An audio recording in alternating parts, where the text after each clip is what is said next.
I dreamt of going to UT ever since the second grade. My dad went there, my sister went there, and tons of friends and family, and it was a tradition I wanted to continue. The University of Texas admissions policy, which considers race as a factor for admission, goes before the U.S. Supreme Court in October 2012. The case, number 11-345, Abigail Fisher versus the University of Texas at Austin. Abigail Fisher's race, white, was held against her, whereas other students, even though they had lower test scores, lower class rank, the fact that they had race in their favor allowed them to get in instead of Miss Fisher. There were people in my class with lower grades who weren't in all the activities I was in who were being accepted into UT, and the only other difference between us was the color of our skin.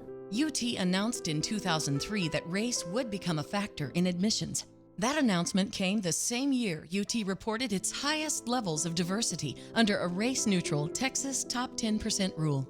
I was taught from the time I was a little girl that any kind of discrimination was wrong, and for an institution of higher learning to act this way makes no sense to me.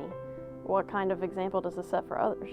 They're creating the environment that doing worse is still acceptable. The most harm, besides someone like Abigail Fisher, comes to those students who've worked their butts off and they get accepted, but they're lumped into this notion that they were just handpicked or lifted up, and they don't deserve that. A good start to stopping discrimination would be getting rid of the boxes on applications. Male, female, race, whatever. Those don't tell the admissions people what type of student you are or how involved you are. All they do is put you into a box. Get rid of the box.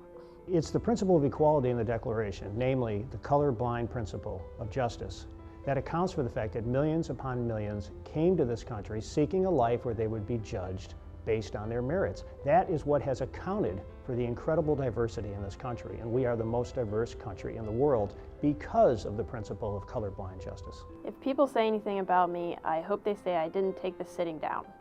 I didn't accept the process because the process is wrong. Abigail Fisher hopes her lawsuit will result in a colorblind admissions policy at UT.